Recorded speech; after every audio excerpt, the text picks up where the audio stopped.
नमस्कार साथियों, आप देख रहे हैं बिहार समाचार। आइए जानते बिहार की दिन भर की ताजा और बड़ी खबरें। सीएम नीतीश ने कर दी है आज 5 बड़ी घोषणा। वही कर्मचारी, किसानों और मजदूरों को आज से मिलने जा रही है यह 5 बड़ी सौगातें। अगर दोस्तों आप भी हैं बिहार से तो इस वीडियो को पूरा देखिए। वही आप बिहार के किस जिले से वीडियो को देख रहे हैं कमेंट में जरूर बताएं। और आपने अभी तक इस वीडियो को लाइक और चैनल को सब्सक्राइब नहीं किया है तो फटाफट से कर दीजिए। आज की पहली खबर, बिहार चुनाव से पहले डोमिसाइल नीति की मांग तेज। बिहार में इस साल होने वाले विधानसभा चुनाव से पहले सरकारी नौकरियों में डोमिसाइल नीति लागू करने की मांग तेज हो गई है। डोमिसाइल नीति और परीक्षा में पारदर्शिता की मांग को लेकर गुरुवार को हजारों छात्र छात्राएं पटना में सड़क पर उतर गए। गांधी मैदान के पास घंटों तक छात्रों ने मुख्य सड़क पर प्रदर्शन किया। जेपी गोलंबर पर आंदोलनकारियों को रोक दिया गया। पुलिस और छात्रों के बीच कई बार नोक-झोंक भी हुई। प्रदर्शनकारियों ने सरकार को 7 दिनों का अल्टीमेटम दिया है। उन्होंने मांग नहीं माने जाने पर दोबारा आंदोलन की चेतावनी दी है। गाड़ी खरीदने पर सब्सिडी के अलावा भी छूट। बिहार में इलेक्ट्रिक व्हीकल यानी ईवी खरीदने पर सरकार 1.5 लाख रुपए तक सब्सिडी दे रही है। इसका नतीजा ये है कि राज्य में अब तक 3,59,556 ईवी गाड़ियां बिकी हैं। इसमें से 68% हिस्सा यानी 2,42,783 गाड़ियां सिर्फ 2 साल में बिकी हैं। सबसे अधिक पटना में 33,658 गाड़ियां बिकी हैं। वहीं सबसे कम अररिया जिले में 228 गाड़ियां बिकी हैं। अफसर श्वेता मिश्रा के यहां रेड में लाखों का कैश मिला। बिहार प्रशासनिक सेवा की अधिकारी श्वेता मिश्रा के कटिहार, पटना और प्रयागराज स्थित 4 अलग अलग ठिकानों पर विशेष निगरानी इकाई की विशेष टीम ने गुरुवार को छापेमारी की। छापेमारी के दौरान उनके ठिकानों से 6,51,000 रुपए नकद, 16 लाख रुपए के जेवरात मिले हैं। 20 लाख रुपए से अधिक बैंक एवं एफडी में निवेश। पटना समेत कई शहरों में जमीन की खरीद के कई दस्तावेज बरामद किए गए। प्रशांत किशोर बोले, मानसिक बीमार हैं, नीतीश फिट हैं तो मानहानि केस और कोर्ट में साबित करें। जन सुराज के संयोजक प्रशांत किशोर ने मुख्यमंत्री नीतीश कुमार पर एक बार फिर जुबानी हमला किया है। उन्होंने कहा है कि सीएम मानसिक रूप से स्वस्थ नहीं है। अगर उनकी बात गलत है तो केस करके जेल भिजवा दिया जाए। उन्होंने प्रधानमंत्री नरेंद्र मोदी पर बिहार को मजदूरों का प्रदेश बनाने का आरोप लगाया है। सारण के छपरा में प्रेस वार्ता में पीके ने मुजफ्फरपुर में दलित बेटी की बलात्कार और हत्या पर सीएम की चुप्पी पर भी सवाल उठाया। कहा कि अभी तक नीतीश कुमार का कोई बयान नहीं आया है। पीएम नरेंद्र मोदी 20 जून को सिवान में आएंगे। बिहार में इसी साल विधानसभा चुनाव होने हैं। यहां विधानसभा चुनाव से पहले राजनीतिक सरगर्मी काफी तेज है। इस बीच प्रधानमंत्री नरेंद्र मोदी एक बार फिर बिहार दौरे पर आ रहे हैं। 3 महीने में यह पीएम मोदी का तीसरा बिहार दौरा होगा। पीएम नरेंद्र मोदी 20 जून को सीवान आएंगे। सीवान में पीएम मोदी की जनसभा होगी। पीएम मोदी कई सौगात भी सीवान से देंगे। इस दौरे पर सौगात और रैली दोनों साथ साथ है। राहुल गांधी आज गयाजी और राजगीर में आएंगे। लोकसभा में नेता प्रतिपक्ष एवं कांग्रेस नेता राहुल गांधी शुक्रवार को बिहार दौरे पर रहेंगे। वे राजगीर नालंदा में पार्टी की ओर से आयोजित संविधान सुरक्षा सम्मेलन में भाग लेंगे। यहां अति पिछड़ा वर्ग के छात्रों के साथ संवाद भी करेंगे। वहीं गयाजी में महिलाओं से संवाद करेंगे। राहुल गांधी दिल्ली से गयाजी हवाई अड्डा पर उतरेंगे। वहां से सबसे पहले माउंटेन मैन दशरथ मांझी के गांव घलौर गया जाएंगे। गर्मी की छुट्टी में शिक्षकों से कोई काम नहीं लेगा। शिक्षा विभाग बिहार के सरकारी स्कूलों में तैनात शिक्षकों से गर्मी की छुट्टियों में किसी तरह का काम नहीं लिया जाएगा। शिक्षा विभाग के अपर मुख्य सचिव डॉक्टर एस सिद्धार्थ ने गुरुवार को सभी जिलों के शिक्षा पदाधिकारियों डीईओ को इस संबंध में स्पष्ट निर्देश दिया है। एसईएस ने कहा कि किसी भी स्थिति में काम के लिए शिक्षकों को गर्मी की छुट्टी से वापस नहीं बुलाया जाएगा। इससे पहले सिद्धार्थ ने शिक्षकों से छुट्टियों में परिवार के साथ समय बिताने और पर्यटन स्थलों पर घूमने जाने की सलाह दी थी। अब विदेश में मिलेंगी बिहार की हरी सब्जियां। विदेश के लोग अब बिहार की हरी सब्जियों का स्वाद ले सकेंगे। कटहल और करेला सहित 1500 किलोग्राम सब्जियों की पहली खेप बुधवार को पटना से दुबई भेजी गई। सहकारिता मंत्री डॉ प्रेम कुमार ने दशरथ मांझी श्रम एवं नियोजन अध्ययन संस्थान से हरी झंडी दिखाकर सब्जियों की खेप दुबई के लिए रवाना की। पटना से सड़क मार्ग से सब्जियां वाराणसी एयरपोर्ट ले जाई जाएंगी, वहां से दुबई भेजी जाएंगी। इसमें कटहल, फूलगोभी, करेला, लौकी सहित 10 प्रकार की सब्जियां शामिल हैं। बिहार के सभी जिलों में आज यानी शुक्रवार को मौसम सामान्य रहेगा। हालांकि कुछ इलाकों में उमस भरी गर्मी लोगों को परेशान कर सकती है। अधिकतम तापमान 40 डिग्री सेल्सियस के आसपास दर्ज किया जा सकता है। मौसम विभाग ने आज राज्य के किसी भी हिस्से में बारिश की संभावना नहीं जताई है, न ही हीट वेव का अलर्ट है। बीते 24 घंटे में किशनगंज में काले बादल छाए रहे, बाद में तेज हवा के साथ बारिश भी हुई। वहीं पटना सहित राज्य के अन्य जिलों में सुबह से ही तेज धूप और उमस बनी रही। बिहार में मानसून का इंतजार अभी और लंबा हो सकता है। मौसम विभाग के अनुसार दक्षिण पश्चिम मानसून पिछले 6 दिनों से पश्चिम बंगाल में ही ठहरा हुआ है। इसकी मुख्य वजह पछुआ हवाओं का प्रभावशाली हो जाना और पूर्वा हवाओं का कमजोर पड़ना बताया जा रहा है। इन कारणों से मानसून का आगे बढ़ना फिलहाल मुश्किल नजर आ रहा है। मुख्यमंत्री नीतीश कुमार ने जीविका दीदियों को दिया तोहफा। मुख्यमंत्री नीतीश कुमार ने बुधवार को पटना जिले के अथमल गोला और बाढ़ में कई योजनाओं का उद्घाटन एवं शिलान्यास किया। उन्होंने अथमल गोला में 20 करोड़ 13 करोड़ रुपए लागत से प्रखंड व अंचल कार्यालय और आवासीय परिसर के नवनिर्मित भवनों का उद्घाटन किया। मुख्यमंत्री ने नए भवन व परिसर में निरीक्षण कर व्यवस्थाओं और सुविधाओं की जानकारी ली। मुख्यमंत्री ने अथमल गोला के नवनिर्मित जीविका भवन की चाबी जीविका दीदियों को सौंपी। इस दौरान मुख्यमंत्री ने जीविका दीदियों से कहा कि आप लोग अच्छा काम कर रही हैं, इसी तरह काम करते रहिए। आप लोगों की सुविधाओं और सहूलियत का ध्यान सरकार रख रही है ताकि आप लोग आगे बढ़ें। बिजली उपभोक्ताओं को राहत देने की तैयारी। ऊर्जा सचिव सह बिजली कंपनी के सीएमडी पंकज कुमार पाल ने गुरुवार को राजस्व प्रबंधन प्रणाली की समीक्षा बैठक की। इस दौरान उन्होंने यह निर्देश दिया कि बिजली उपभोक्ताओं की समस्या समाधान की गति बढ़ाने को ले मानव संसाधन बढ़ाए जाएंगे। बैठक में एनबीपीडीसीएल के प्रबंधन निदेशक राहुल कुमार सहित बिजली कंपनी के कई वरीय अधिकारी भी मौजूद थे। बिहार प्रशासनिक सेवा के 16 अधिकारियों को नई जिम्मेदारी। बिहार प्रशासनिक सेवा के 16 अधिकारियों को नई जिम्मेवारी दी गई है। सामान्य प्रशासन विभाग ने गुरुवार को इस आशय की अधिसूचना जारी की। अपर समाहर्ता बेतिया राजीव कुमार सिंह को सूचना एवं जनसंपर्क विभाग में अपर सचिव बनाया गया है।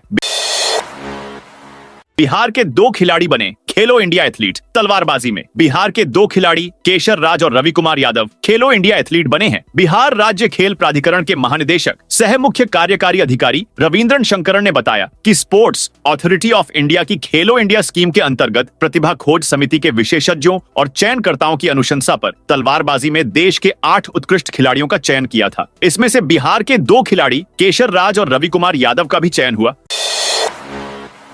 बिहार में दलितों ने 12,000 करोड़ लोन लिए। बिहार का दलित समुदाय रोजगार, विकास और समृद्धि के सपनों की ऊंची उड़ान भर रहा है। पहले वंचित माने जाते रहे इस समुदाय की कारोबारी रफ्तार भी तेज हुई है। इसका दलित समुदाय की ओर से लोन लेने के आंकड़ों से पता चलता है। राज्य स्तरीय बैंकर्स समिति की बैठक में सामने आए तथ्यों के मुताबिक साल 2023 से 24 में इस समुदाय के लोगों ने 8,345 करोड़ 93 लाख रुपए लोन लिए थे। 2024 से 25 में लोन लेने का आंकड़ा 11,996 करोड़ 71 लाख रुपए पर चला गया। यह पिछले साल से 44% ज्यादा है। इससे साफ है कि दलितों में तरक्की की चाहत किस कदर बढ़ी है।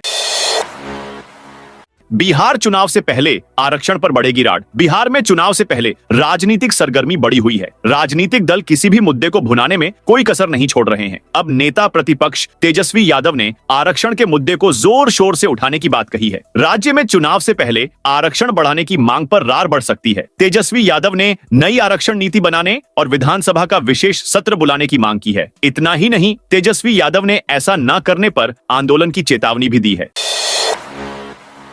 अब एआई की मदद से स्पैम कॉल और लिंक की होगी पहचान। आर्टिफिशियल इंटेलिजेंस की मदद से अब मोबाइल पर आने वाले स्पैम कॉल और स्पैम लिंक की भी पहचान हो रही है। इसकी मदद से स्पैम कॉल और स्पैम लिंक को स्वतः ब्लॉक भी किया जा रहा है। राज्य के सभी साइबर थानों को जल्द ही इस तकनीक से अवगत कराया जाएगा। गुरुवार को आर्थिक अपराध इकाई के एडीजी नयर हसनैन खान की अध्यक्षता में एयरटेल टेलीकॉम कंपनी के अधिकारियों के साथ साइबर सुरक्षा पर आयोजित बैठक में यह जानकारी सामने आई। बिहार में 2.5 साल में स्क्रैप को आए 1,611 वाहन। राज्य में 15 साल से अधिक पुराने और खटारा वाहनों की स्क्रैपिंग शुरू कर दी गई है। इसके लिए पटना और वैशाली में वाहन स्क्रैपिंग सेंटर मौजूद हैं। परिवहन विभाग के आंकड़ों के अनुसार पुराने वाहनों की स्क्रैपिंग के लिए जनवरी 2023 से अब तक 1,611 आवेदन आए हैं। इनमें 748 रक्षा के वाहन, 308 सरकारी वाहन और 555 निजी वाहन शामिल हैं। पटना में पोस्टर लगाकर इको फ्रेंडली बकरीद मनाने की अपील बकरीद को लेकर राजधानी पटना में तैयारी शुरू हो गई है। गांधी मैदान में एंट्री रोक दी गई है। वहीं दूसरी तरफ बकरीद पर दी जाने वाली कुर्बानी को लेकर अब राजधानी पटना में सवाल खड़ा होने लगे हैं। हिंदू शिव भवानी सेना ने बकरीद पर दी जाने वाली कुर्बानी पर सवाल खड़ा करते हुए इसे जीव हत्या करार दिया है। संगठन ने देश भर में इस पर रोक लगाने की मांग की है। इसको लेकर पटना शहर में जगह जगह पोस्टर लगाकर इको फ्रेंडली बकरीद मनाने की अपील की है। बिहार चुनाव पर रहेगी विशेष नजर। वाहन चलाते समय हेलमेट लगाना अति आवश्यक। समाहरणालय स्थित सभागार में एसपी अमितेश कुमार ने सभी थानाध्यक्षों के साथ क्राइम मीटिंग की। इस दौरान तीनों अनुमंडल पुलिस पदाधिकारी मौजूद रहे। एसपी ने बताया कि विगत माह में घटित गंभीर शीर्ष के कांडों की समीक्षा कर जल्द से जल्द निपटने का निर्देश दिया गया। आगामी बिहार विधानसभा चुनाव को लेकर महत्वपूर्ण चर्चा की गई, जिसमें चुनाव से संबंधित बहुत सारे मामलों पर गंभीरता से गहन किया गया। मिशन वात्सल्य पोर्टल के संबंध में भी दिशा निर्देश दिए गए हैं। एचएचडी मशीन के द्वारा वसूली गई समान राशि को समय से राजकोष में जमा करने के लिए आवश्यक दिशा निर्देश दिए गए हैं। पुलिस बल द्वारा हेलमेट का उपयोग करवाने के मामले में विशेष कार्रवाई का निर्देश दिया गया है। डाक पार्सल लिखी गाड़ियों से 50 लाख की शराब बरामद। गया जी में आबकारी विभाग ने डोभी स्थित समेकित जांच चौकी जीटी रोड के पास से डाक पार्सल लिखी 2 गाड़ियों से 50 लाख रुपए की विदेशी शराब की खेप बरामद की है। 3 शराब तस्करों को भी गिरफ्तार किया गया है। आबकारी के सहायक आयुक्त प्रिय रंजन ने बताया कि सूचना मिली थी कि झारखंड से 2 वाहनों में भारी मात्रा में शराब बिहार लाई जा रही है। इस आधार पर जीटी रोड पर जांच अभियान चलाया गया। कुछ घंटों के अंतराल में ही डाक पार्सल लिखी 2 संदिग्ध गाड़ियों को रुकवाया गया। जब वाहनों की जांच की गई तो उसमें से विभिन्न ब्रांड की भारी मात्रा में विदेशी शराब छिपाकर रखी गई थी। इस पर दोनों गाड़ियों को जब्त कर लिया गया। पकड़े गए आरोपियों से पूछताछ में खुलासा हुआ कि शराब की खेप पटना पहुंचाई जानी थी। 20 लाख वाहनों का नहीं बनेगा प्रदूषण प्रमाण पत्र। बिहार में करीब 20 लाख वाहनों का प्रदूषण प्रमाण पत्र नहीं बनेगा, क्योंकि इन वाहनों के आरसी कार्ड में, आधार कार्ड में दर्ज मोबाइल नंबर अपडेट नहीं है। साथ ही कई वाहनों के ई चालान का जुर्माना भी नहीं भरा गया है। दरअसल प्रदूषण प्रमाण पत्र बनवाते समय आधार कार्ड में दर्ज मोबाइल नंबर पर ही ओटीपी जाता है। मोबाइल नंबर के अपडेट नहीं रहने के कारण वाहनों के प्रदूषण प्रमाण पत्र नहीं बन पा रहे हैं। वाहन मालिक मोबाइल नंबर अपडेट कराने के लिए डीटीओ का चक्कर लगा रहे हैं। पटना में करीब 2 लाख वाहन ऐसे हैं जिनका जुर्माना नहीं भरा गया है और आरसी कार्ड में मोबाइल नंबर अपडेट नहीं है। वाहन मालिक प्रदूषण सेंटर पर जा रहे हैं, लेकिन किसी का जुर्माना बकाया है तो किसी का मोबाइल नंबर अपडेट नहीं है। जुर्माना जमा करने के बाद प्रदूषण प्रमाण पत्र बन जा रहा है, लेकिन आरसी कार्ड में मोबाइल नंबर अपडेट नहीं रहने पर मालिकों को वापस लौटना पड़ रहा है। चिराग ने बढ़ाई सीएम नीतीश की टेंशन। लोजपा रामविलास सुप्रीमो चिराग पासवान के मुख्यमंत्री नीतीश कुमार को लिखे पत्र से जदयू अलर्ट हो गया है, जिसमें बिहार की कानून व्यवस्था पर सवाल उठाए गए हैं। जदयू नेताओं का मानना है कि चिराग विपक्ष की भाषा बोल रहे हैं और इस मुद्दे को भाजपा के शीर्ष नेतृत्व के समक्ष रखने की तैयारी है। जदयू को पिछले चुनाव में चिराग की वजह से हुए नुकसान की याद है। आरा में आज 6 घंटे तक कटेगी बिजली। आरा में बिहारी मील फीडर से आज 6 घंटे तक बिजली सप्लाई ठप रहेगी। सुबह 10 बजे से शाम 4 बजे तक बिजली कटेगी। इस दौरान रोड कंस्ट्रक्शन विभाग की ओर से कायम नगर से 0 माइल सड़क चौड़ीकरण कार्य में पोल और तार लगाने का कार्य किया जाएगा। साथ ही ट्रांसफार्मर को सड़क से किनारे किया जाएगा। बाईपास समेत आसपास के इलाके में मिलेगी जाम से निजात। जेपी गंगा पथ से महात्मा गांधी सेतु की सीधी कनेक्टिविटी होगी। गाय घाट के पास गाड़ियां जेपी गंगा पथ से उतरेंगी। यहां बनने वाले अप्रोच रोड से नए और पुराने गांधी सेतु पर चढ़ने और उतरने की सुविधा होगी। उत्तर बिहार की ओर जाने वाली गाड़ियों को बिस्कोमान गोलंबर या 0 माइल नहीं जाना पड़ेगा। इससे 0 माइल इलाके में गाड़ियों का दबाव कम होगा। इससे बाईपास समेत आसपास के इलाके में जाम से निजात मिलेगी। इसकी तैयारी बिहार राज्य पथ विकास निगम ने शुरू कर दी है। इसके अध्ययन के लिए कंसल्टेंट की नियुक्ति होगी। डेंगू और चिकनगुनिया से बचाव को फॉगिंग और एंटी लार्वा का छिड़काव करेंगी 503 टीमें। डेंगू और चिकनगुनिया से बचाव को लेकर 503 टीमें नवंबर-दिसंबर तक शहर में एंटी लार्वा का छिड़काव और फॉगिंग करेंगी। गुरुवार को नगर विकास मंत्री जीवेश कुमार, मेयर सीता साहू और नगर आयुक्त अनिमेश कुमार पराशर ने इन टीमों को हरी झंडी दिखाकर रवाना किया। इस मौके पर नगर निगम द्वारा एक पेड़ मां के नाम अभियान के तहत सभी 75 वार्डों में पौधरोपण भी किया गया। इस दौरान मंत्री ने अमृत मित्रों के बीच किट का भी वितरण किया। अलार्म बजते ही ज्वेलरी शॉप में दौड़कर घुसी पुलिस। पटना में पुलिस ने गुरुवार को सभी फाइनेंशियल प्रतिष्ठानों में मॉक ड्रिल की। इस दौरान ज्वेलरी दुकानों में लगे अलार्म सुरक्षा मानकों की पड़ताल की गई। आपात की स्थिति में कब और कैसे अलार्म बजाकर अलर्ट करना है, इस बारे में बताया गया। जिन दुकानों में कमी पाई गई उन्हें सख्त हिदायत भी दी गई है। साथ ही अलार्म सिस्टम को दुरुस्त करने के लिए कहा गया है। 20 दिन में देश में कोरोना केस 53 गुना बढ़े देश में कोरोना वायरस के मामले तेजी से बढ़ रहे हैं। स्वास्थ्य विभाग के मुताबिक पिछले 20 दिन में केसों की संख्या 53 गुना बढ़ गई है। मेन 53 गुना की बढ़ोतरी हुई है। 16 मई को देश भर में कोविड के 93 एक्टिव केस थे, जिनकी संख्या अब 4,866 पहुंच गई है। कोरोना देश के 28 राज्यों और केंद्र शासित प्रदेशों में फैल गया है। हर दिन 500 से ज्यादा केस बढ़ रहे हैं। केरल में सबसे ज्यादा 1,487 मामले हैं। इसके बाद दिल्ली में 562, पश्चिम बंगाल में 538, महाराष्ट्र में 526 और गुजरात में 508 एक्टिव केस हैं। रिटायर्ड बैंक कर्मी के घर से लाखों की संपत्ति चोरी। नालंदा में गन पॉइंट पर रिटायर्ड बैंक कर्मी विजय पासवान के घर से नगद सहित करीब 2.5 लाख की संपत्ति की चोरी हुई है। विजय पासवान की बेटी प्रियंका कुमारी ने कहा कि बुधवार रात में शोर सुनकर मैं और मेरी मां मंजू देवी उठी। बदमाशों ने विजय पासवान को घर में रखे कुदाल और बेटे सन्नी कुमार को गन पॉइंट पर ले लिया। किसी तरह की हरकत पर सन्नी की देने की धमकी दे रहा था। घर के चारों मोबाइल को कब्जे में ले लिया। अलमारी, गोदरेज और बक्से से नगद 1,05,000, सोने का झुमका, चांदी के सिक्के और दीवार पर लगा LED टीवी ले गए। घटना हरनौत थाना क्षेत्र के चेरन गांव में पश्चिम ओवरब्रिज के नीचे की है।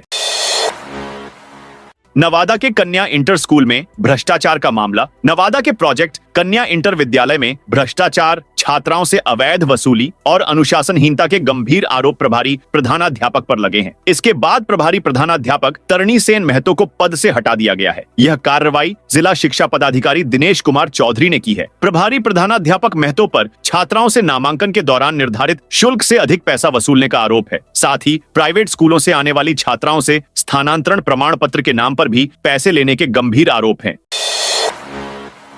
रेलवे फाटक पर सुरक्षा को लेकर सख्त चेतावनी। जमुई के सिमुलतला रेलवे स्टेशन के पश्चिमी संपार फाटक संख्या 36 पर अंतर्राष्ट्रीय संपार फाटक जागरूकता दिवस मनाया गया। इस अवसर पर रेलवे प्रशासन ने यात्रियों और स्थानीय नागरिकों को रेलवे फाटकों पर सतर्कता बरतने और सुरक्षा नियमों के पालन के लिए जागरूक किया। ITI में 9 जून को लगेगा रोजगार मेला। बक्सर में 9 जून को प्रधानमंत्री राष्ट्रीय अप्रेंटिसशिप और नियोजन मेला आयोजित होगा। यह मेला राजकीय औद्योगिक प्रशिक्षण संस्थान में सुबह 10 बजे से शाम 4 बजे तक चलेगा। मेले में Tata Motors Jamshedpur, Motherson automotive technology Ahmedabad, Varun beverages Dumraon और L&T कंस्ट्रक्शन बक्सर जैसी कंपनियां भाग लेंगी। ये कंपनियां युवाओं को सीधी नौकरी या प्रशिक्षु के रूप में चयन करेंगी।